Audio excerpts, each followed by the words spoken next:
अब हम बात करते हैं कि टाइमलाइन का, कि कब तक मुझे रजिस्ट्रेशन लेना है। तो अगर एग्जिस्टिंग टैक्स पेयर थे उनका तो ऑटोमेटिकली हो ही गया था।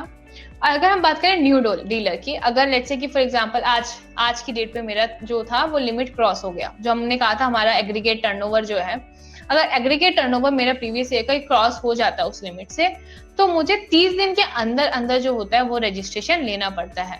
और अगर मैं कैजुअल पर्सन या फिर नॉन रेसिडेंट टैक्सेबल पर्सन हूँ, कैजुअल पर्सन क्या होते हैं, जनरली मेरा 3-4 स्टेट के अंदर ऑलरेडी रजिस्टर्ड था, सब कुछ सही था, एग्रीगेट टर्नओवर ऑलरेडी क्लोज था, आज मैं चौथे स्टेट में कुछ काम कर रही हूँ। तो एक चीज में हमें ध्यान रखनी होगी, रजिस्ट्रेशन लेते कहाँ पे हैं। तो रजिस्ट्रेशन हम उस जगह से लेते हैं जहां से मैं सप्लाई कर रही हूँ, from the place from where I am making the taxable supplies, उस स्टेट में मैं रजिस्ट्रेशन ले लेती हूँ। तो अब क्या हुआ कि मैंने 3 स्टेट में ले रखा था, चौथे स्टेट में मुझे अब कुछ सप्लाई उस स्टेट से करना पड़ेगा। अब मुझे करना है, बट वो मेरा नॉर्मल काम नहीं है, मेरे पास वहां फिक्स्ड एस्टेब्लिशमेंट तो नहीं था। तो उस केस में मैं क्या करूंगी, तो वहां पे एक ऑप्शन है कि तुम as a casual taxable person वहां रजिस्टर कर सकती हो और सप्लाई वहां पे कर दो।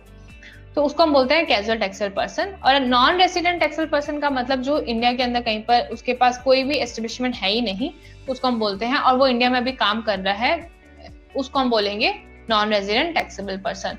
तो उनका जो प्रोविजन है थोड़ा सा अलग है, क्योंकि वहां पे उनको एडवांस पेमेंट वगैरह करनी पड़ती है, तो वो चीजें भी हम समझते हैं वो क्या होता है। तो यहाँ पे एग्जिस्टिंग वाले जो थे उनका तो ऑटोमेटिकली हो गया था पेन बेस्ड। जो हमारा जो हम कहेंगे जो नए वाले हैं उनके लिए क्या होता है कि 30 दिन के अंदर अंदर उनको रजिस्ट्रेशन लेना पड़ता है। तो उनको एक एप्लीकेशन फाइल करनी होती है। अगर वो 30 दिन के अंदर एप्लीकेशन फाइल कर लेते हैं, तो जिस दिन उन्होंने एप्लीकेशन फाइल करी थी उस दिन से मान लिया जाएगा कि हाँ उनका रजिस्ट्रेशन हो गया, उनका वो इफेक्टिव डेट ऑफ रजिस्ट्रेशन मान लिया जाता है। और जिन लोगों ने वो 30 दिन के अंदर जब वो लाइबल थे तब से नहीं किया, तो उनके लिए जिस दिन उनको ग्रांट हुआ है रजिस्ट्रेशन वो डेट माना जाता है एज एन इफेक्टिव रजिस्ट्रेशन। अब ये इफेक्टिव रजिस्ट्रेशन जरूरी क्यों है, तो उस केस में क्या होता है कि अगर मैं किसी कोई परचेज वगैरह कर रही हूँ, तो अगर मैं परचेज करती हूँ तो मेरे को आईटीसी वगैरह भी क्लेम करना पड़ता है, उसमें तो ऑब्वियसली मेरा कोई इनवॉइस डेट होगा, तो वो मैं आईटीसी सिर्फ तभी क्लेम कर पाऊंगी जब मेरे पास रजिस्ट्रेशन, और वो रजिस्ट्रेशन के लिए मेरे लिए इफेक्टिव डेट ऑफ रजिस्ट्रेशन बहुत इंपॉर्टेंट है।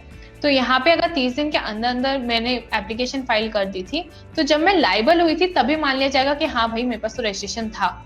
लेकिन अगर 30 दिन के अंदर अंदर मेरे को मैंने एप्लीकेशन फाइल नहीं करी है, तो फिर जिस दिन मुझे रजिस्ट्रेशन एक्चुअल में ग्रांट हुआ उसी को हम बोलते हैं हमारी इफेक्टिव डेट ऑफ रजिस्ट्रेशन, और मैं आईटीसी फिर तभी से क्लेम कर पाऊंगी। इसलिए हमारे लिए इफेक्टिव डेट ऑफ रजिस्ट्रेशन बहुत जरूरी है।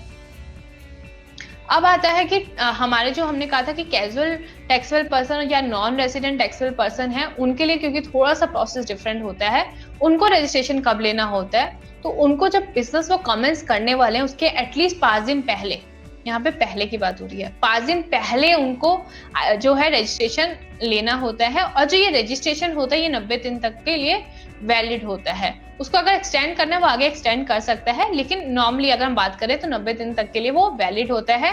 साथ ही साथ उसको जो 90 दिन की हम बात कर रहे हैं उसमें उसको पता है कि क्या क्या सप्लाई कर रहा है, उसमें क्या है, उसको जीएसटी की लायबिलिटी होने वाली है, उसके हिसाब से उसको एडवांस में डिपॉजिट भी गवर्नमेंट को देना पड़ता है।